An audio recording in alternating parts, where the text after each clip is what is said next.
Bueno, o sea, decir la palabra mágica. Bueno, ¿empezamos? Bienvenidos a Expertos de Sillón. Este es el podcast en el que cada episodio nos sentamos con un invitado para hablar de esos temas que les consumen la vida, sus teorías totalizantes del universo, sus pasiones, sus obsesiones.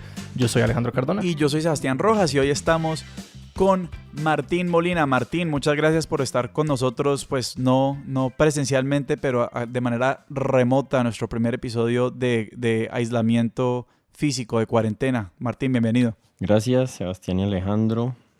Aquí también en mi cuarentena y entusiasmado de la conversación que vamos a tener hoy. ¿Cómo está el clima desde tu cuarentena? ¿Estás en una finca, sí o no? Estoy en una finca en el Quindío con mi familia, mi esposa y mi hijo y dos amigos que estaban solos en Cali y me los traje para acá. Y llevamos aquí ya 10 días trabajando, metiéndonos al río. La verdad que ha sido una experiencia de cuarentena bastante única y muy privilegiada, porque la mayoría de la gente no está en esta situación. Sí, quiero imaginarme tu cuarentena para ver si se me pega alguito de esa luz del sol y ese río. Creo que la voy a extender tal vez un mes más solo por... Por seguridad, pues por seguridad hay que ser cauteloso. Alejandro, ¿dónde estás? No, yo estoy aquí metido en un apartamento en Bogotá. La verdad no es tan malo porque yo he diseñado mi oficina para estar llena de juguetes, entonces está llena de como instrumentos y libros y cosas. Yo me sé entretener en aislamiento, entonces no me he enloquecido tanto, pero va y viene. La falta de luz del sol definitivamente es vital. ¿Vos, Sebas? Vos llegaste a aislarte, ¿cierto? Yo estaba en Estados Unidos, llegué a aislarme por seguridad de todos y pues ya creo, yo estoy en el día 9 y mis médicos me han dicho que pues por ahora al menos ya puedo estar tranquilo de que si tengo coronavirus estoy asintomático. Entonces, pues nada, terminando ya, o sea, pues quiero llegar obviamente el próximo miércoles, cumplo mis 14 días, digamos, oficialmente, y ya de ahí pues será continuar con pues la cuarentena ya general de todos y sí, de nuevo, pues obviamente es difícil, es un alivio saber que uno tiene las comodidades para hacer pues para tener este proceso de una forma cómoda y tranquila, pero pues angustia obviamente saber que tantos en este país y en el mundo pues no tienen esos privilegios y esto es verdaderamente una tragedia en muchos niveles. Pero bueno. Pero este no es el episodio del coronavirus. Este no es nuestro episodio del coronavirus. No sé si vaya a haber episodio de coronavirus. No, parece necesitamos expertos de verdad. Sí, parece necesitamos epidemiólogos y digamos que eso se sale un poquito del experto de sillón. Nada más lávense las manos, no se toquen la cara, etcétera, etcétera. Uh-huh. Les quiero contar un poquito más sobre Martín. Martín es músico, campesino, administrador de empresas y además es el anfitrión del podcast Conversaciones Dementes. Entonces creo que ahí hay mucha tela que cortar, digamos, desde las historias personales. Ya saben que pues no vamos a hablar de muchas de esas cosas desde, digamos, su trabajo.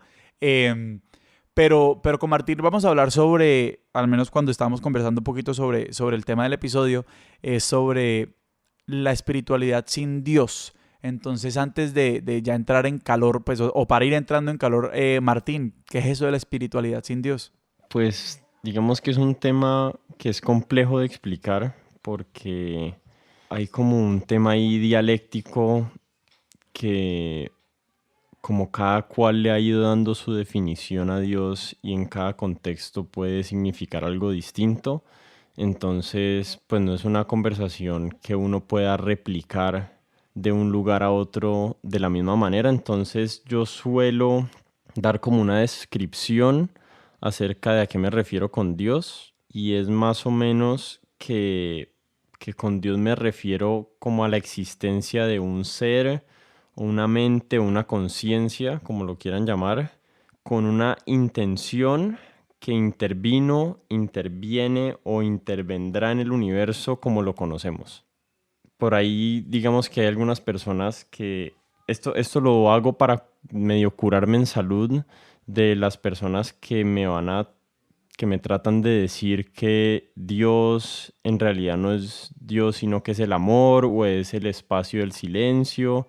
Entonces, cuando me vuelven esas respuestas, yo lo que suelo decirles es que sí, yo creo en el amor y creo en el silencio, pero pues para eso tenemos palabras para el amor y para el silencio, y con Dios nos tenemos que referir es a algo más y hay que ser específicos en el uso de nuestras palabras. Entonces, yo me considero una persona que tiene una búsqueda espiritual y esa palabra no le he encontrado un buen reemplazo, pero, me considero a mí mismo ateo. Entonces, pues ahí no sé, esa yuxtaposición de conceptos, hay veces a la gente le cuesta comprenderlo. Me parece re interesante lo que decís de empezar por esa definición de Dios, porque yo también he tenido como varias conversaciones en las que me acabo como deteniendo a decir como que definamos términos, porque siento que recuerdo mucho como yo me empecé a sorprender cuando me empecé a dar cuenta de que tantas ideas diferentes de qué es Dios y cuál es su rol y qué es lo que hace se han metido mucho en un país tan católico como es Colombia, como que realmente conozco muy pocas personas que creen en un Dios como estrictamente católico y que esos términos que usaste, pues la idea de intención, pero más como la energía, la conexión, el universo, todas estas cosas, son palabras que las personas usan mucho para definir sus ideas de Dios y que es súper importante como trazar, bueno, de qué es lo que estamos hablando, porque creo que al final del día las personas con las que hablo al final, o bueno, que mantienen una espiritualidad, al final del día sí creen en algún tipo de intención, como una fuerza que guía e interviene y mete intención. Entonces me parece que es bien interesante porque las personas que suelen no creer en eso, pues sí las clasificamos como ateos porque es lo que viene siendo, pero sí es una palabra súper cargada. Sí. ¿Cuándo fue el primer momento, Martín, en el que te diste cuenta, o sea, digamos, en el que empezaste a pensar, en el que empezaste a articular esta idea de Dios como una entidad que intervino o intervendrá en el universo con ciertas intenciones? O sea, ¿en qué momento de tu vida empezaste a hacerte estas preguntas? ¿Qué estaba pasando? Pues digamos que la definición en sí viene de algo parecido a lo que dice Alejandro, que es tantas conversaciones y tantas discusiones en donde yo estaba hablando con alguien, pero en realidad no estábamos hablando el uno con el otro porque nuestras definiciones no eran las mismas. Entonces yo decía una cosa y lo que él interpretaba era otra cosa, o ella, y de igual manera cuando me hablaban yo estaba interpretando algo distinto. Entonces fue como una manera como de encontrar el terreno en donde se va a tener la discusión para uno poder así ya poder hacer sus puntos y que el otro lo entienda. Pero digamos a nivel como más biográfico, yo crecí digamos con una idea de Dios que fue la que heredé de mi mamá, que era como algo muy ambiguo, una energía, algo, la conexión con una emoción o algo, y pues entre más leía y más crecía, como que más insuficiente se me iba haciendo esa definición y nunca pude realmente establecer una relación con esa idea que me llegó, digamos, de manera hereditaria. Y digamos que yo tuve una trayectoria en el mundo del yoga y así, y por eso se me abrieron las puertas a otras religiones, al budismo y al hinduismo específicamente. Entonces a la definición llegué porque creo que es como el denominador común de lo que las personas religiosas o creyentes en Dios comparten. Entonces, digamos que hay unos pensamientos o unas definiciones un poquito más complejas de interpretar, pero esas definiciones no tienden a ser lo que el común de las personas piensan. Entonces, yo diría que si hablamos con el average Joe, la persona común en Colombia, acerca de su concepto. ¿Con el John Jairo? Sí, con el John Jairo de Colombia, esa persona mucho más probablemente piensa que Dios es un ser, o sea, un ser que tiene una conciencia y que toma unas decisiones, que sea algo ambiguo, el origen del universo, la energía que empuja la existencia y que empuja la creación. Entonces, por eso me parece importante usar ese término de la intención. Si existe intención, entonces yo no creo en esa definición. Si no hay una intención y es como una cosa mucho más difícil, pues entonces ahí ya toca empezar como a desglosar más cuál es la creencia específica de la persona para yo poder intervenir y explicarle cuál es mi postura. Para trazar esto sobre una línea de tiempo, me da curiosidad. Yo en mi historia personal lo llamo la desilusión, que es como, sí, cuando las historias que me habían contado me empiezan como a no cuadrar. ¿Cuándo se dio eso para vos exactamente? Como estamos hablando de época del colegio, universidad, antes, no sé. Pues fue algo como paulatino. Yo como que tenía eso como en la parte de atrás de mi mente, creciendo en el colegio, pero no le presté mucha atención. Como, bueno, hay algo raro aquí, yo no estoy de acuerdo con todo esto, pero necesito conseguirme una novia, me parece más importante en este momento que resolver. Entonces, ya fue más como en la época de la universidad donde yo realmente tomé una práctica intensa de meditación y de yoga, y entonces pues con esa práctica viene la lectura de los textos sagrados y todo eso, y entonces ahí ya como que las dudas empezaron como a burbujear más en mí, y yo realmente mi realización de que yo no creía en Dios, yo lo sentí como una liberación y no como una desilusión. Para mí fue como, uy, ya por fin no tengo que fingir que le estoy hablando a esta entidad con la que realmente nunca en mi vida me he logrado conectar, y ya como que lo dejé ir. Hay un comediante que se llama Bill Burr que él lo explica como, ¿saben cuál es el deporte curling? Sí. No. Es el deporte en que hay como, es en esquís o en zapatos, pero es de hielo, y llevan como una piedra así como con una manija, y la persona que lo lleva solo la suelta y la deja ir. Uh-huh. Eso está en los Olímpicos de invierno. Entonces mi experiencia de ser ateo fue así. Yo como que simplemente dejé ir mi creencia en Dios, y se fue, y ya. Nunca volví a pensar nunca volví a dudar acerca del estado de mis creencias y de si se iban a modificar a un futuro. Eso suena muchísimo mejor a mi experiencia. Mi experiencia fue completamente como dolorosa y traumática, porque a mí sí me entró mucha ansiedad por como resolverlo como a los 12 o 13 años. Y fue un tránsito súper como ansioso entre un mundo como de espiritualidad diferente. Y yo intentaba como encontrar un nombre para lo que yo creía. Entonces me ponía como a leer libros para niños de espiritualidad. Había un libro que se llamaba Ami, que es como un libro de espiritualidad para niños, que es como todo panteísta y todo. Como el mundo, el universo, y tiene una alienígena y de todo. Y yo me acuerdo que yo literalmente me quedaba despierto por la noche, como pensando en si el hombre barbado del cielo todavía estaba ahí o no. O sea, la idea de la liberación es completamente ajena a mi experiencia de un tránsito parecido.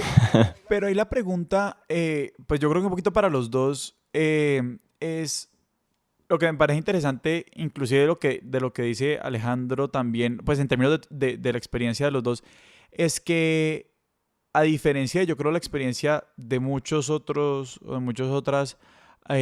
digamos, ateos y ateas en un país como Colombia, es que como los problemas con la existencia de un Dios no están necesariamente ligados como a la reacción, como a la rebeldía frente a un hogar profundamente o de alguna manera católico, y como una rebeldía frente a los códigos y las costumbres y las ideas y las moralidades que transpiran, digamos, en un entorno católico. ¿Usted, o sea, eso sí estuvo presente en el caso de alguno de ustedes dos o no?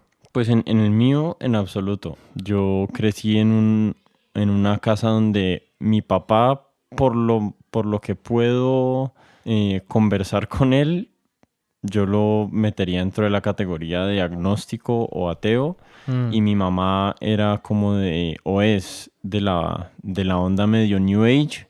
Entonces yo la verdad, aunque he recibido resistencia, digamos, de yo decirme a mí mismo ateo, porque es un término que a la gente no le gusta, por más de que la gente prefiere que uno diga que no cree en Dios a que diga la palabra ateo, yo nunca me he encontrado una verdadera resistencia que me genere, digamos, un conflicto emocional. Sí, mucha resistencia intelectual de la sana, de la que es útil para uno formar sus ideas y tener claros sus argumentos acerca de su posición. Nuestro contexto es súper parecido, aunque yo sí creo que hubo algún elemento de rebeldía de pronto, como más inconscientemente para mí, porque de nuevo, sí, mi papá también, yo no sé si agnosticismo, pero más indiferencia, como que era algo que no pensaba mucho, era como que eh, él le dijeron como que hay un Dios y le como que, al pelo, eso es lo que hay. Y mi mamá sí, de nuevo, muy New Agey, como que creció en Popayán, con las procesiones, entonces pues ahí estaba la religión muy presente, pero luego como que sí le gustó el budismo y el New Ageism y todas las vainas. Pero yo sí tuve como mi pugna porque nuestro colegio, el de Sebastián y mío, era bastante católico, como que teníamos misas y teníamos de todo, eventos. Entonces, culturalmente estaba muy marcado ahí. Y yo sí creo que había como una faceta de rebeldía, porque además fue como a los 13 años que yo me volví un ateo militante. Y yo soy la razón por la que la gente no le gustaba o no le gusta decir ateo, por lo que yo fui en algún momento, que era una persona que aspiraba a ser como Richard Dawkins, que trata mal a todo el mundo por ser creyentes. Entonces yo sí creo que hubo algún elemento de eso. Y pues me lleva a la pregunta que te quería hacer, porque yo rechacé desde esa época hasta hace algunos años que empecé a como a reconectarme con la idea de la espiritualidad o ese concepto o como esa idea, que yo rechacé la espiritualidad y la religión, como ambas cosas, como que para mí todo era materia y todo era físico, y esa idea de conexión y cosas más grandes era como que no, si no se puede poner una balanza y pesar, no me interesa. Entonces, ¿cómo fue cuando...? Es que me parece muy interesante el hecho de que vos consolidaste estas ideas cuando te encontraste con el yoga, que es una práctica tan profundamente espiritual. Entonces mi pregunta es si en algún momento rechazaste o te chocaba la idea de la espiritualidad. No, nunca, digamos que tuve una época, tal vez heredada de mi papá, de mucho rechazo hacia la religión católica, eh, por, por temas, digamos, de historia familiar y no sé qué más cosas habrán pasado allí. Una vez, digamos, mi abuela era muy religiosa y yo creo que ella trató de volver a sus hijos sacerdotes. Entonces mi papá generó ahí como un rechazo súper fuerte a la religión católica.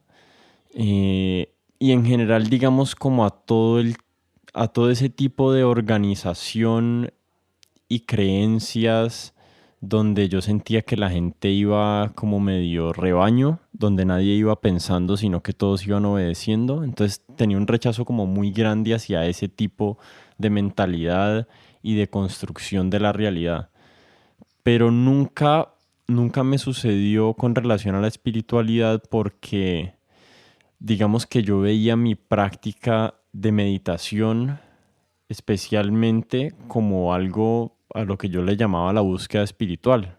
Y con búsqueda espiritual, pues yo personalmente me refiero es como a un proceso de introspección, de entender la naturaleza de mi mente, de entender la naturaleza de mis pensamientos, y también como una forma de reflexión acerca del mundo y tratar de entender el mundo exterior también. Entonces como que tenía tan arraigado en mi experiencia ese cariño que le tenía a ese espacio de meditación, que realmente nunca generé como una aversión al término espiritualidad o a las ideas de ser espiritual. Además, mi círculo de amigos actual, casi todos son yogis, casi todos desaprueban de mi estado de ateísmo actual, y digamos que las conversaciones se han ido volviendo cada vez más enriquecedoras, me imagino que para ellos y definitivamente para mí también.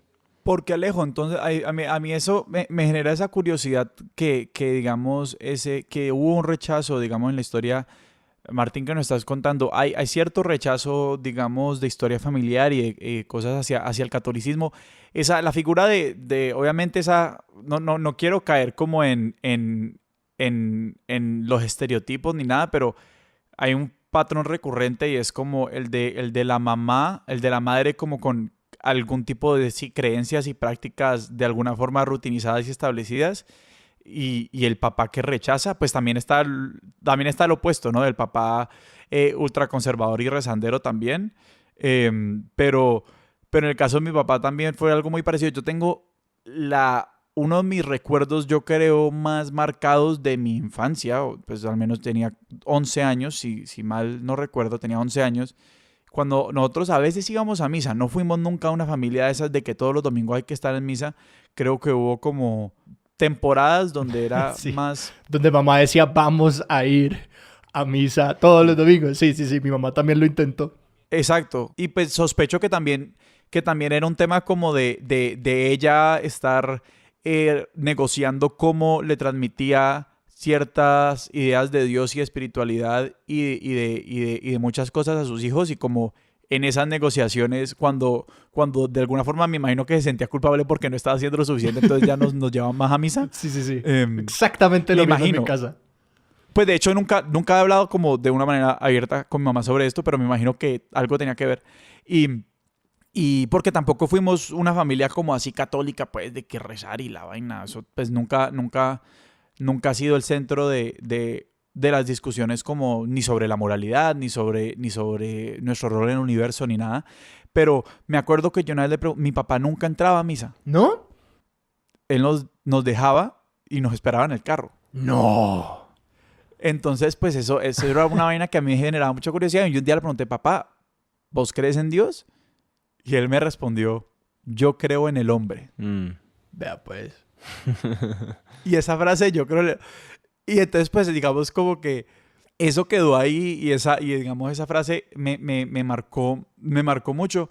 Pero me parece interesante también el hecho de que para ustedes se agarraron de dos polos. O sea, el hecho de que Alejandro se agarró de la ciencia, ¿sí? Y de la materialidad, y decir como, no, lo que dijiste, si no se puede poner una balanza y pesar, no me interesa. Uh-huh. Que creo que también, exacto, responde a al menos una figura del ateo. Total. O de un personaje del ateo que genera mucha repelencia. Absolutamente. Entonces quería hurgar un poquito en esa experiencia tuya, Alejandro, de cómo fue entrar y salir de eso. O sea, ¿cuánto te diste cuenta de que verdaderamente eso de que eso no te conducía a donde querías llegar o algo así? ¿De que era un asquito? Pues sí, o sea, sí. ¿Cómo fue eso? No, sí, a ver. Pues nosotros teníamos un combo que tú... Maica Martín, tu combo de amigos, y cada vez que escribís el tipo de conversaciones que tenés, yo soy como que suena tan enriquecedor y productivo, mientras que yo lo que he tenido son peleas. Eso es todo lo que yo he tenido. Bueno, que tenía cuando era adolescente. No, nosotros éramos como un combo de amigos que nos volvimos como ateos militantes, como que todos al mismo tiempo... como que nos empezaron a llegar las mismas ideas y ahí como que charlábamos. Y era parte de una identidad social también. Sí, un poquito, sí. Éramos... de ser el grupo de los ateos. Más o menos. ¿Qué pasa? Más o menos. Pero, y sí, yo creo que era como, pues, su forma de rebeldía. Porque todo el resto del mundo es una oveja. Son ovejas que siguiendo ciegamente y no han pensado en todo esto. Y como que una visión muy sesgada, pues, pues, la ciencia nos dice esto y ya, y hasta ahí. Y pues, ¿me entendés? Uno es un adolescente y uno no se da cuenta de como lo reducido de esa visión del mundo, pues, de que no entiende, pues, todas las amalgamaciones de ideas y todas las cosas diferentes que pueden llevar a una persona a creer en Dios o a tener una práctica espiritual de algún otro tipo. Porque lo mío se extendía a tener cualquier tipo de práctica espiritual, como que a mí hasta la meditación y el yoga me repelían un poquito, como que me parecía más cuento, me parecía más versiones del mismo cuento. Y sí, es una versión muy sesgada y no sé de dónde exactamente venía eso, porque yo recuerdo, yo me intenté aferrar por mucho tiempo a alguna noción de Dios, y para mí creo que Dios estaba completamente vinculado a la espiritualidad, que creo que es como parte de la razón por la que esta conversación me parece tan interesante, porque yo también he estado como reconstruyendo una práctica de espiritualidad que empezó como desde la comprensión del comportamiento propio, que para mí empezó con el teatro y la improvisación, y luego se extendió como a terapia, a entender que no necesariamente tenía que haber una creencia de esa intención mayor y de esa fuerza para pensarlo como algo que existía. Como que no necesitaba conectarlo con algo más grande para decir, no, pero esta es la experiencia, como que esto es lo que siento y lo que percibo y lo que mi conciencia dice, y por lo tanto es interesante y valioso. Y sí, creo que me fui por las ramas y no recuerdo a dónde iba. Pero digamos, para Martín, porque yo creo que esto es una pregunta que entra, o parte de esa reacción, exacto, cuando uno dice que uno es ateo, o cuando uno se identifica como tal y entra así a una conversación, yo creo que hay unas ansiedades que existen alrededor de la moralidad. O sea, ¿cómo se puede tener una brújula moral sin tener una idea ¿De verdad? clara, Porque yo... sin creer en... Y quiero que redondeemos a eso, pero antes de entrar, quiero decir que yo creo que es por otro lado, y es más por el hecho de que el ateísmo a veces se siente como un partido político. Pero sí, hablemos acaba tu pregunta, que te interrumpí. No, mi pregunta es cómo has construido una brújula moral que no implique la idea de un Dios. Porque, digamos, obviamente, al menos el Dios católico y parte del proyecto moral del catolicismo, pues es que a la larga pues hay un juez en el cielo que dice si uno fue bueno o malo. Y pues que te dan tus punticos y te vas para arriba o te vas para abajo. Sí. Entonces sí quería saber un poquito cómo ha sido la idea de construir una brújula moral por fuera al menos de esa idea del Dios católico, pues que es la más extendida, al menos en Colombia, que es donde están muchos de nuestros oyentes. Sí, en realidad ahí esa es una de las confusiones más grandes que hay alrededor del ateísmo o de uno no creer en Dios, y es que las personas creen que uno no tiene unas bases sólidas desde donde uno generar una moral o una ética de comportamiento o inclusive a nivel social, cultural. Yo creo que el universo en sí es amoral. Yo creo que la moralidad no es una propiedad existente en el universo por fuera de las mentes y de las culturas de los seres humanos que esas mentes han creado. Y desde ahí se hace muchísimo más fácil entender o uno adscribirse a una u otro concepto moral. De ahí hay una forma de uno evaluar las consecuencias, y obviamente hay muchas ramas de la filosofía en las cuales no existe un Dios que se plantean específicamente esas preguntas, ¿no? El utilitarianismo que es una de las formas, el consecuencialismo es otra de las formas. Digamos que ya una vez nos liberamos de la idea de que lo que está bien y lo que está mal viene de Dios, entramos en un espacio donde entendemos que lo que está bien y lo que está mal lo podemos primero evaluar filosóficamente, incluso podemos llegar a evaluarlo empíricamente, porque podemos hacer experimentos acerca de los efectos de acciones y efectos de decisiones que tienen sobre el mundo, y podemos evaluar los resultados como morales o inmorales. Entonces, para dar un ejemplo, voy a tratar de explicar por qué yo creo que aparecieron las deidades. Entonces, un ejemplo fácil de tratar de entender por qué existe una deidad y por qué se le proporciona a esa deidad la idea del bien y el mal, es que asumamos, digamos, que una persona se puede robar $100 de una caja registradora en cualquier parte, o 100,000 pesos, ya que estamos en Colombia. Digamos que la probabilidad de que a esa persona la pillen robándose esos $100 es 1 en 100. Entonces, si la probabilidad es suficientemente baja y el beneficio es suficientemente alto, pues como individuo tiene sentido tomar la decisión de adquirir el mayor beneficio con menor costo, entonces robarme la plata. Y como esa persona no tiene cómo calcular la probabilidad porque nuestras mentes humanas no funcionan suficientemente bien en este sentido, de que si él sigue sacando y sigue sacando y sigue sacando, entre comillas, plata de la registradora o de la caja, en algún momento lo van a pillar y las repercusiones a nivel de reputación y societarias van a ser muchísimo más altas de lo que esa persona puede entender. Entonces, una manera de hack para que las personas no estén todo el tiempo teniendo que evaluar este costo-beneficio de robar o no robar, es decir, existe una deidad, esa deidad es omnisciente, o sea que ve todo lo que vos haces, y esa deidad es omnipotente, o sea que te puede castigar por tus decisiones. Y esa creencia, uno inocular a todas las mentes de una sociedad con esa creencia, hace que pare esa actividad o que se reduzca significativamente esa práctica de robar, de quitarle al otro, y entonces se vuelve mucho más eficiente esa sociedad y mucho más probable que esa sociedad sobreviva y perdure en el tiempo.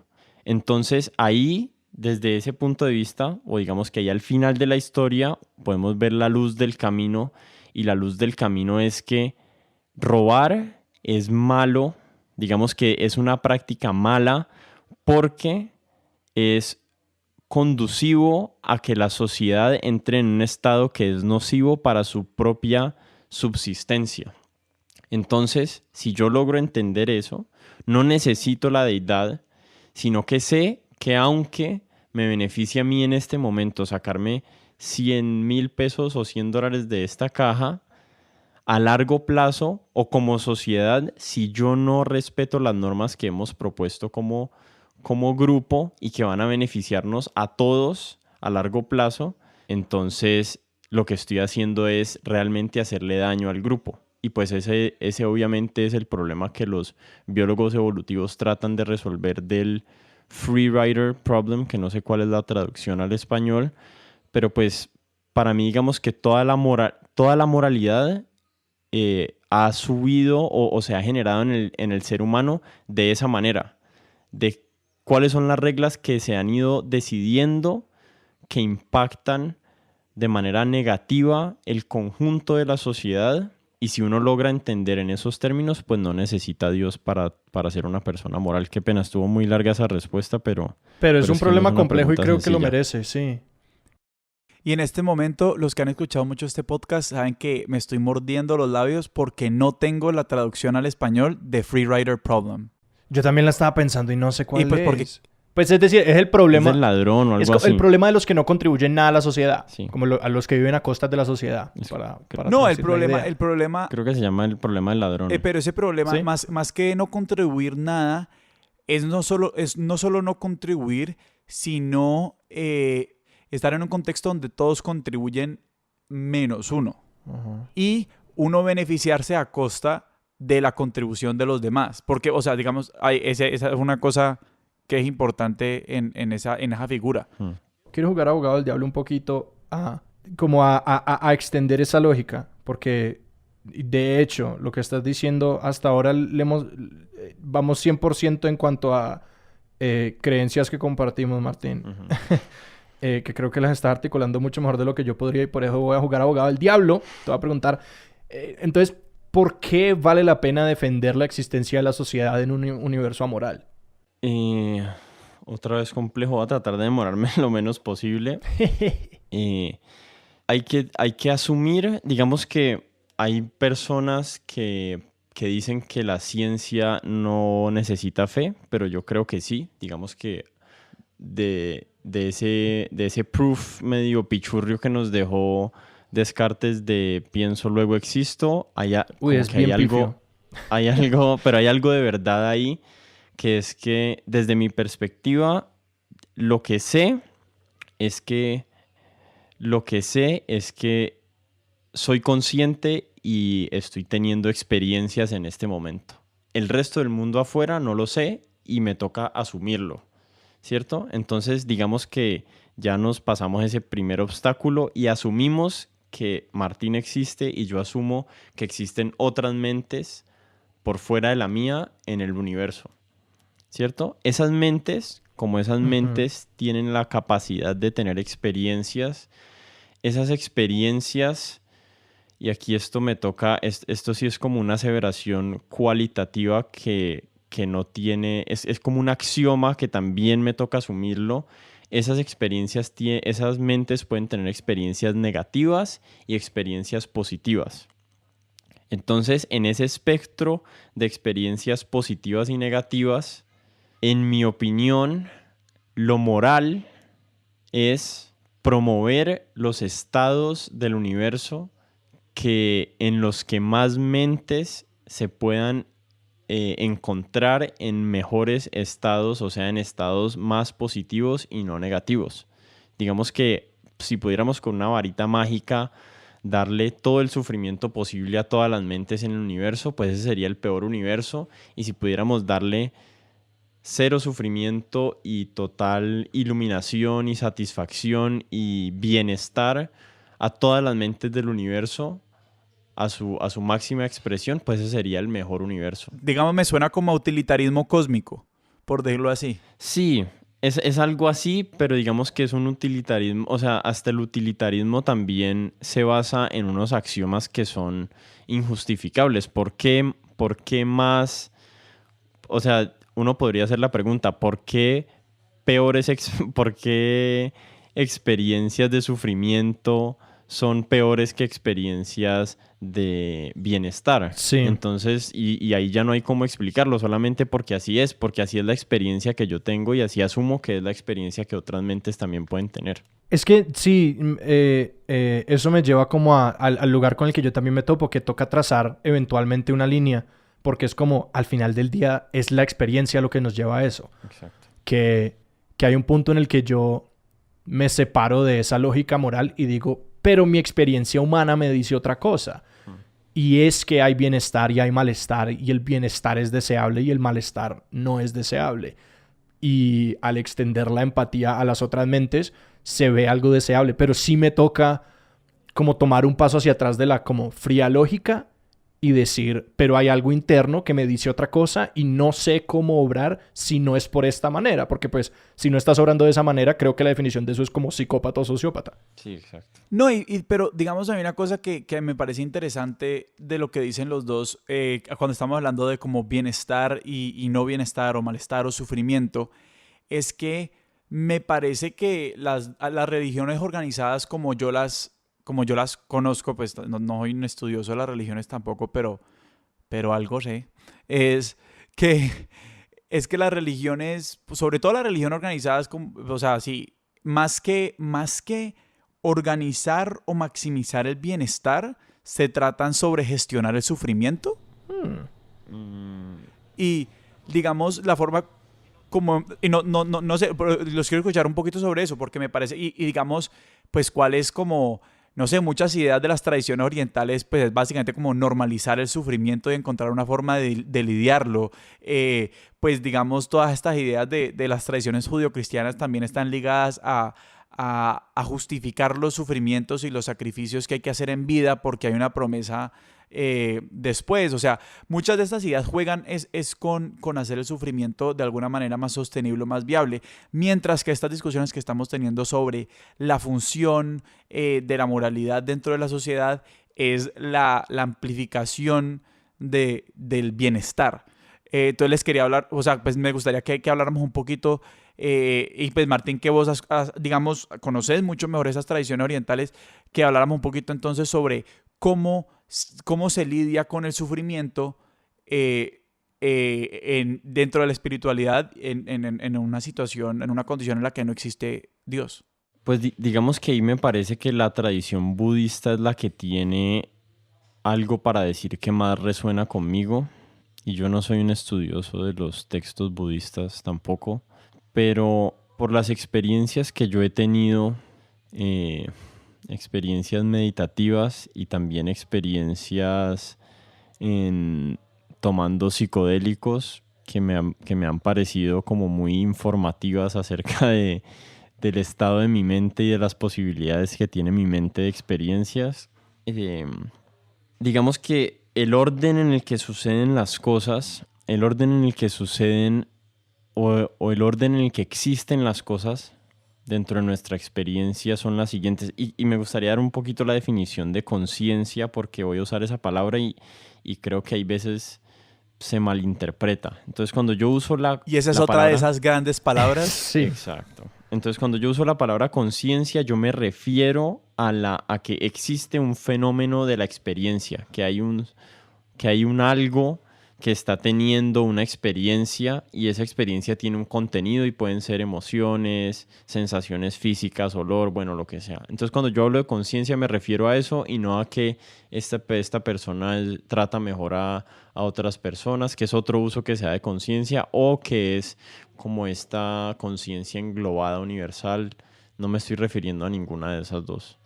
Entonces, para volver a la pregunta, digamos que yo soy mi conciencia, yo soy ese hecho de que existe la experiencia en mi mente, ¿cierto?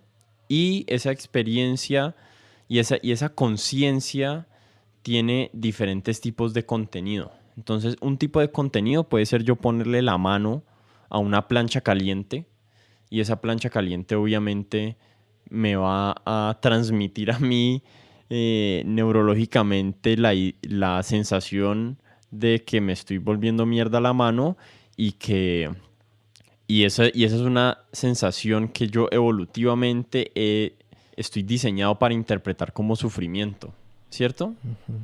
Entonces, a través de la meditación, o digamos, para dar otro ejemplo de bienestar, digamos que comer helado sea bienestar y entonces sabe delicioso porque tiene azúcar y entonces pues yo evolutivamente también estoy diseñado para que el azúcar se sienta como placer porque tenía sentido, es una utilidad en el mundo para un mamífero conseguir azúcar.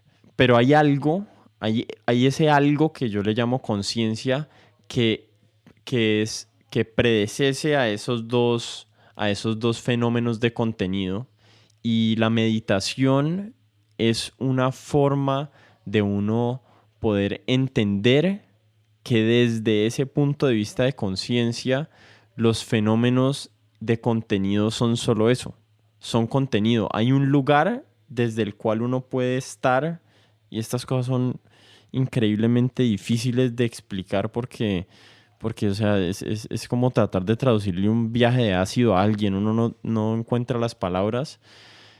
Hay un lugar desde donde se está, desde donde se es, cuando uno está en ciertos estados meditativos, desde donde uno puede percibir tanto la incomodidad porque me duele la espalda, como el placer de estar oliendo una flor que está por ahí cerquita, se sienten igual.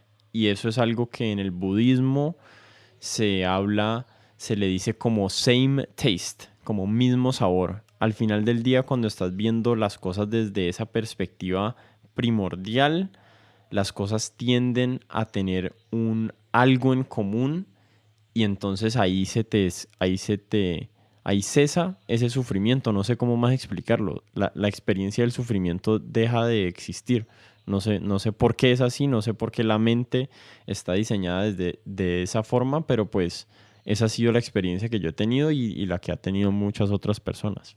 No, me parece eso que estás diciendo sobre que las experiencias de la conciencia son solo contenido, pues digamos, y esta vaina del mismo gusto, pues obviamente me hace pensar mucho, no sé si conoces ese libro, no me acuerdo el autor, pero se llama, imagino que el nombre traduce algo así como Lo cierto del budismo, como Why Buddhism is True.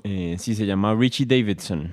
Eso, que digamos como que lo asume un poquito desde esta visión de la psicología evolutiva y bueno, y es digamos una aproximación al budismo que a mí personalmente me pareció muy convincente y muy interesante me ha informado en mis prácticas, digamos, de meditación. Pero lo otro que te quería preguntar y toca sobre ambas cosas, un poquito sobre las prácticas de meditación y sobre lo que veníamos hablando antes de la moralidad, que parte de digamos, el impulso detrás del argumento o de lo que nos estabas diciendo sobre el rol de la moral es que básicamente los códigos morales están diseñados para liberar un poquito banda ancha cognitiva en las personas. Es más fácil saber no matarás que siempre y usarlo como de manera, como un imperativo a, pues como cada vez que uno le dé rabia a alguien y uno tenga un objeto contundente a la mano, pues hacer todo el cálculo de si debo matar a alguien o no. Eso llevado a un nivel extremo, pero pues se aplica a muchas cosas. Los mandamientos y las reglas en general nos liberan de tener que tomar la decisión porque la decisión le hicieron la tercerizar la toma de decisiones. Sí. Para eso sirven los códigos, en un sentido. Pero, digamos, tenía una pregunta sobre entonces este fenómeno que me parece que hay una tensión un poquito entre ese impulso de liberarnos banda ancha mental desde la creación de códigos morales y lo que se propone muchas veces, al menos desde la meditación, al menos en las primeras prácticas, y es como la atención y la presencia, que es como experimentar casi que el torrente del universo, pues como en su totalidad. Y siento que hay una tensión ahí, de pronto, no sé si la ves, si la podemos como de alguna manera resolver. No entendí la tensión. Te seguí hasta que hablaste de tensión. Sí, yo también. La pregunta nace porque pues, un poquito de la idea de la moralidad es esto de liberarnos de tener que tomar decisiones morales todo el tiempo. Para eso tenemos reglas. Entonces, digamos, ahí se nos liberó una banda ancha mental. Y entonces cuando uno empieza también, digamos, más allá de eso, a tener prácticas espirituales, como que mi conflicto o mi tensión sale de que precisamente pues, la forma como entiendo como la meditación es casi que otra vez como entregar esa banda ancha mental al todo de la experiencia constante. Sí, yo ya sí entiendo lo que estabas diciendo.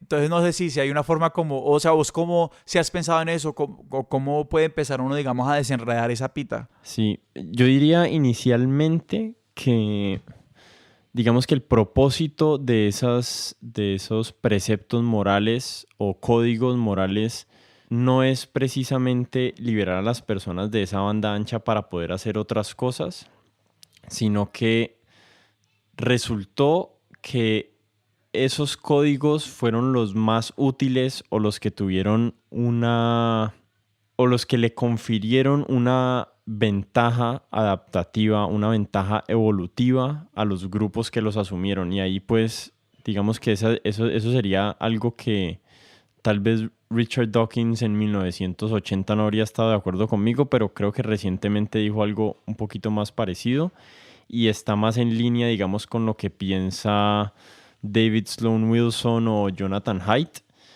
y es que todas estas reglas morales están en su lugar porque son las que han sobrevivido, porque son las que cuando un grupo de seres humanos las adoptó, fueron las que de manera más eficiente le permitieron a ese grupo persistir en el tiempo. Entonces esas son las que hemos ido heredando, porque hay otras reglas morales que ya no han ido perdiendo su viabilidad y su utilidad mediante el mundo ha ido cambiando.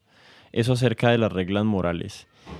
Y segundo, que digamos que en la meditación uno está tratando de cultivar una atención en todos los fenómenos que van apareciendo, pero eso no significa necesariamente que cada vez que aparece un fork in the road, una decisión que tomar, se deban evaluar todos los posibles pensamientos que pueden habitar en tu mente. ¿Cómo? Decime eso otra vez. Volviendo a la Y. Lo que quería decir es que, digamos que cultivar el estado meditativo no necesariamente te va a hacer que cada vez que se te presenta una decisión o que se te requiera tomar una decisión, vayas a evaluar cada una de las posibilidades referente a esa decisión. Hay muchas cosas que vas a hacer automáticas, pero digamos que el estado que tratas de cultivar con la meditación es uno de atención en los sucesos de tu mente y no una manera de organizar tu mente para evaluar cada una de las opciones. O sea, no es un proceso cognitivo de evaluación de toma de decisiones, sino que es un proceso de experimentación de los sucesos que están habitando en tu mente y en tu cuerpo en cualquier momento en el tiempo. No sé si eso tenga sentido. Sí, sí, sí. Lo que te quería preguntar es qué tipo de meditación practicas. Sí, que sé que hay como varios tipos, meditación trascendental y meditación, no sé, ese es el único que sé nombrar por nombre. Sí. Pero sí, es decir, ¿en qué difieren y en qué se parecen esas distintas escuelas? Pues digamos, para citar el libro de Richie Davidson o digamos las publicaciones que él ha hecho, él es un neurocientífico que ha evaluado diferentes meditadores de diferentes tradiciones, algo tienen en común todas, pero la que yo he encontrado más útil, especialmente desde mi perspectiva secular, es, digamos, mindfulness meditation o meditación vipassana, porque es un tipo de práctica que no requiere como ningún antecedente cultural o de creencia. O sea, no tenés que creer en la deidad a la que le estás rezando en muchas meditaciones hinduistas, ni tampoco tenés que creer en el mantra que estás recitando es el nombre de Dios, ni digamos que hay un estudio también acerca de las personas que rezan el rosario y digamos que los efectos de rezar el rosario para monjas que lo han hecho durante 10.000, 20.000 horas en su vida, pues es similar o es comparable con el de las personas que meditan, pero para mi mente la meditación más fácil y que más sentido ha tenido de adoptar es la meditación vipassana. ¿Y esa es que respirar? Sí, es algo así. No, mentira, estoy mintiendo con respecto a la meditación vipassana. O sea, no es precisamente meditación vipassana, que es, digamos, este método que desarrolló Goenka. El tipo de meditación que a mí más me interesa es otro tipo de meditación que se llama Dzogchen, que es que están medio relacionadas y digamos que yo llegué a una por la otra. Entonces, digamos, yo empecé con meditación vipassana, pero después me he ido pasando más al método Dzogchen. Eh, y sí, uno de los aspectos es concentrarse en las sensaciones de la respiración, pero digamos que eso después se amplía a, a un montón de diferentes experiencias que puedes estar teniendo al mismo tiempo. Entonces, la temperatura de tu piel, la temperatura de tu respiración, un sonido que escuchaste, o sea, vos vas ampliando tu atención desde algo muy conciso a después como, no sé cómo explicarlo, pero es como tratando de abrir la vista hacia el paisaje de todas las experiencias que estás teniendo en ese momento, incluido después tus emociones, incluido después tus pensamientos. Pero le recomendaría, si les interesa a las personas que les interese, la aplicación y la persona que mejor he escuchado yo que explica estos conceptos y estas prácticas desde un punto de vista secular es Sam Harris y su meditación de Waking Up, que la tengo y la uso seguido y súper recomendadísimo eso para el que quiera empezar y tenga una mente así medio racional. Al principio de esta conversación, Martín, nos contaste que parte de lo que te empezó, digamos, lo que te inició en esta búsqueda por una espiritualidad sin Dios era la ambigüedad de esta idea del Dios como amor y como esta entidad, pues un poquito, sí, ambivalente, nebulosa, que, digamos, la veías, pues, digamos, desde en la experiencia de tu mamá. Y hoy en día yo siento que esta idea misma de la espiritualidad, y inclusive digamos ya hablando de cosas, de cosas que se vuelven fenómenos culturales como el mindfulness, y cosas por el estilo, adquieren esta misma aura de ambigüedad y como que básicamente todo va. Mi impresión es que eso tiene una raíz filosófica, digamos, de ser lo más incluyente posible, de cómo todas las personas quieran y decidan vivir su espiritualidad. Pero me parece pues que obviamente es una estrategia de marketing también bastante efectiva, porque pues si todos le damos la definición a nuestra espiritualidad como queremos, pues es chévere, porque el mismo producto se lo podemos vender a todo el mundo. Sí. O podemos impulsar muchos productos distintos como por el mismo canal. Y quería que me diera, pues, quería escuchar tu opinión sobre el mindfulness y la espiritualidad como fenómeno cultural y de consumo. Pues yo creo que hay demasiado charlatán allá afuera. O sea, mi experiencia personal, y creo que ha sido bien amplia por mis conexiones de mi mamá y por el hecho de que mis amigos, en su gran mayoría, puedo decir en este momento que son yogis y son meditadores. Eh, la mayoría de las personas que hay allá afuera vendiendo algo son habla mierda y están vendiendo pastillas para la eterna juventud y son puro azúcar.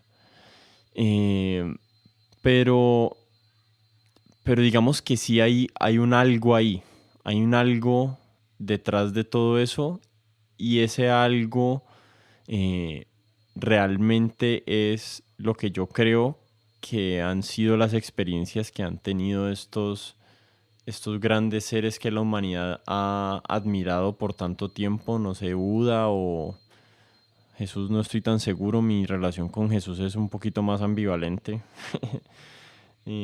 Pero diría que sí hay un algo allí, y requiere, digamos, una mente crítica y escéptica, y, y con un poquito de cinismo, para uno ir tratando de ver quién realmente sí es un practicante verdadero y quién realmente sí ha cultivado algo que valga la pena compartir, y quién solamente está tratando de hacerse un peso o levantarse alguna vieja por ahí. Quiero hacer una pregunta no sé, estoy pensando como en el oyente más escéptico posible. Y la pregunta que te quiero hacer es, ¿por qué? ¿Por qué todo esto? ¿Por qué cultivar una práctica de atención, de espiritualidad, de conciencia interna, y también de dirigir esa conciencia hacia el mundo exterior? Y pues, ¿qué te ha dado esta práctica en tu vida, y por qué invitarías a otras personas a embarcar en un camino similar o a empezar a cultivar alguna práctica de espiritualidad similar a la tuya? Sí, yo creo que hay dos razones primordiales por las que yo hago esto. La primera, digamos que originalmente nació de un deseo de tranquilidad y como de paz mental. No sé qué tan cuerdos estén ustedes dos y las personas que escuchan esto, pero yo tengo una mente hiperactiva, una mente que necesita estímulo constante, y entonces eso muchas veces, digamos eso se terminó traduciendo en estados de indudable sufrimiento, y hay veces de ansiedad. Entonces, digamos que mi cultivo de la meditación empezó por allí, y después ya se ha vuelto como algo distinto, y se ha vuelto más como una curiosidad acerca de como tratar de entender realmente cuál es la naturaleza de mi mente, cuál es la naturaleza de mi conciencia, qué tipo de experiencias tengo, por qué las tengo, por qué son mis reacciones a mis experiencias de tal u otra manera. Entonces es como no sé, para mí, digamos que la práctica espiritual no es una carga, sino que es como un disfrute, es como leer un buen libro, es como jugar una buena partida de ajedrez, es algo, es como algo que la curiosidad eh, me va incitando a seguir cultivando. Entonces esas son las dos razones. Si la gente tiene esas dos, a cualquiera de esas dos, le recomiendo, pero sin duda tiene un efecto gigante en la capacidad de uno de lidiar con estrés, y la capacidad de uno de ser consciente de sus propias acciones y de sus propios puntos ciegos. Aunque probablemente mi esposa diría lo contrario acerca de mí, pero bueno. Y tengo una pregunta más que siempre me puse curiosidad, que es un poquito en torno a eso de la meditación. Ay, no sé, a mí me parece que hay como una barrera invisible que no sé si es algo gradual o si es algo que uno como que lo siente y lo ve de un momento a otro, que es como ese momento en la que la meditación deja de ser, la meditación y el yoga dejan de ser como un ejercicio mecánico y físico y como que uno tiene ese momento que dice como que, uy, aquí pasó algo, aquí algo ocurrió, me conecté con algo o algo me ocurrió que está interesante y que lo quiero continuar explorando. Esa experiencia para vos se dio inmediatamente, como que te conectaste de una con la meditación y dijiste por aquí es, o con el yoga y dijiste por aquí es, o fue algo que se demoró. Sí. Me gustaría hacer una aclaración y es que yo abandoné el yoga hace muchos años, hace Okay. por ahí 10 o por ahí 9 o 10 años que no practico yoga, o sea, practico de un sentido o en una forma en que ninguno de mis amigos yogis considerarían eso yoga. Ujú. Pero O sea, vos estiras. sí, yo estiro. O sea, esa es la realidad. Esa es la realidad. Estiro. Y la verdad que el yoga no lo hizo para mí. O sea, la verdad que el yoga nunca me capturó, o sea, me gusta más el squash y me gusta más jugar fútbol. Casi todas las actividades físicas me gustan más que el yoga.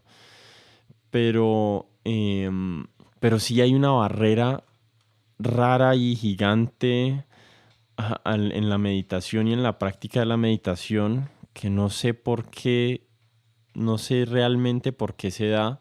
Hay una forma en que uno va gradualmente saliendo de eso con la práctica, o sea, siendo, digamos, resiliente y volviendo todos los días al cojín y sentándose, cerrando los ojos, aguantando, hay veces, sufrimiento ahí sentado. Hay una parte que es eso y eso sí va como amainando, ese sufrimiento sí va decreciendo y después hay algo extraño que es un de repente que no se ve ver, que no se ve venir y eso es impredecible y me ha sucedido honestamente pocas veces y la verdad es que yo he usado de una manera muy responsable los psicodélicos para atravesar esas barreras con dosis altas y con muy malas experiencias de ese lado también. Entonces, no sé la gente cómo vaya a ser para encontrar sus caminos, pero si hay algún lugar a donde ir, pero hay veces es tortuoso el camino. Te iba a solo para aclarar, ¿dijiste responsable o irresponsable tu uso de los psicodélicos? De manera muy irresponsable y recientemente de maneras más responsable. Martín, para personas que se quieren lanzar en esto, he identificado hasta ahora como 3 entradas. No sé si los psicodélicos sean una entrada válida, pero creo que también Yo creo que por es motivos, interesante. yo creo que por motivos legales, No lo oyeron aquí. Bueno, no a nadie.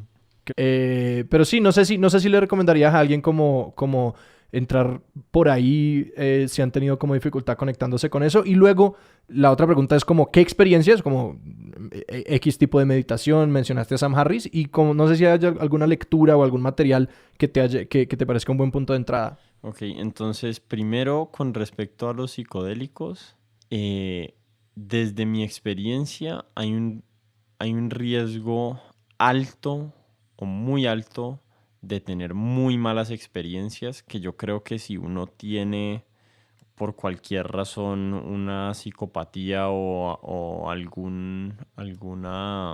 Neurosis. algún desorden mental, sí, que uno no ha identificado, yo creo que definitivamente es peligroso y la gente no lo debería hacer.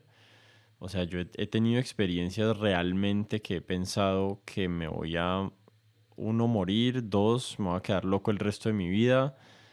O sea, es muy alto el riesgo, entonces no se lo recomiendo a todo el mundo, pero sí estoy súper interesado en, digamos, en los avances que se han hecho especialmente en Estados Unidos para usar psilocibina, que es similar al LSD, que es lo que yo usualmente he usado dentro de un contexto médico, y ojalá que cuando eso pase yo sí creo que realmente son una herramienta muy útil para uno entenderse a sí mismo. Psicodélicos hasta ahí. Meditación, definitivamente recomiendo la aplicación de Waking Up de Sam Harris. Hay que pagar no sé cuánto porque yo era donante de su podcast de antes y nos la regaló de por vida, pero si las personas no lo pueden pagar y le escriben a la que sea la página contact@wakingup o lo que sea, búsquenlo. Si uno le escribe y le dice que no tiene plata con qué pagarlo, se lo dan gratis por un año. Vale la pena esa aplicación, vale la pena. Y tercero, un libro acerca de meditación o un libro cualquiera. Sí, como sobre todo esto que estábamos hablando de pues empezar a pensar en espiritualidad en Dios, supongo. Habíamos mencionado a Richie Davidson, que era un nombre que yo no conocía, Sí, ese que es me un pareció buen libro. interesante. Sí. Eso se llama What is True About Buddhism, creo que se llama. Que es verdad acerca del Lo budismo. cierto del budismo. O lo cierto del budismo. Y no sé cuál, el libro de Waking Up de Sam Harris también es muy bueno. No quiero que esto se vuelva una propaganda de Sam Harris, pero ese libro también es muy bueno. Sí, creo que esos dos libros son... Súper. ¿Puedo puntos de meter la entrada cucharada interesantes. como siempre? Siempre Dale. lo vas a hacer, así que dale. Es muy trillado, o sea, esto es horrible porque es el tercer episodio consecutivo en el que estoy recomendando un libro de Michael Pollan, pero Aquí vamos. ¿qué le vamos a hacer? ¿Qué le vamos a hacer? Y Michael Pollan no me está pagando por esto. Todavía. Todavía. ¿Cómo cambiar tu mente para los que están interesados en la historia de la investigación médica con psicodélicos y un poquito en las investigaciones que se han hecho sobre el impacto de temas como la psilocibina en la mente o en la mente humana? Me parece que es interesante, es al menos lo que me convenció a mí de que los psicodélicos pueden ser una herramienta de autoconocimiento muy poderosa y muy interesante, pero con la que uno no se debe meter sin procesos previos y sin unas guías muy, muy, muy experimentadas y muy fuertes. Creo que cuando estuvimos hablando de todo el tema de la moralidad, pensé mucho en la serie de The Good Place, que para bien o para mal está en Netflix y es creo que un muy buen recorrido sobre como filosofía moral en general. Es literalmente uno de los protagonistas, es un profesor de filosofía moral y Sí. enmarcan episodios alrededor Exacto. de filosofía moral. Es una buena serie, vale la pena. Yo también me he visto la mayoría, todavía no me la he acabado, pero... Y lo que le diría a las personas que si lo han intentado y no les gustó, si se acaban el final de la primera temporada y el último capítulo de la primera temporada no les hace dar 180 grados sobre la serie, entonces definitivamente no les va a gustar, pero sí vale la pena, a mí me gusta. Y ya. Eso es todo por hoy. Y para ustedes curiosos, estas notas, los nombres de las cosas que hemos estado recomendando, las ponemos en la descripción del podcast. ¿Cierto, Sebastián? Siempre están ahí, o sea, todavía nos falta ponernos al día con muchos episodios anteriores, pero desde el episodio 11 estamos poniendo las notas. Uh-huh. Entonces, eso lo tienen ahí. Martín, muchísimas gracias. No, con mucho gusto. Qué conversación tan interesante. Y le quiero hacer el plug ahí a mi podcast para que la gente Por vaya y lo favor, escuche, tus que redes se y tus llama- podcasts, Viene el porfa. plug. Se llama Conversaciones de Mentes y hablamos también de muchas cosas ahí, o hablo pues con diferentes personas acerca de temas de meditación y de ciencia y de política, de filosofía, de todo. Y me pueden encontrar en Twitter y en Instagram como @codementes y ahí siempre estoy conversando y compartiendo mis pensamientos y mis ideas. Sí. Y si quieren esos links, probablemente ponemos vínculos a eso desde nuestro Instagram una vez publiquemos esto. Así que, Seba, ¿dónde lo pueden encontrar? Nos pueden encontrar en @expertosdesillón en Instagram, @expertosillón en Twitter. Si nos quieren escribir, nos pueden escribir a expertosdesillón@gmail.com. Si les gustó este episodio, hagan dos cosas. Una, recomienda el experto de sillón a un amigo. Y dos, corran a escuchar Conversaciones de Mentes y recomiéndenles Conversaciones de Mentes a otro amigo también o a varios amigos y amigas. Es el momento perfecto para estar recomendando podcasts y escuchar podcasts cuando están limpiando su casa por completo por tercera vez en la semana porque no hay nada más que hacer en la cuarentena. Creo que un podcast es el mejor amigo y nuestra música es de Juan Esteban Arango. Nuestro logo es de Daniel Benavides. Martín, de nuevo, muchísimas gracias. Muchas gracias, hombre. Muchachos, gracias a ustedes. Y bueno, yo soy Sebastián Rojas. Yo soy Alejandro Cardona. Esto fue Expertos de Sillón. Hasta la próxima.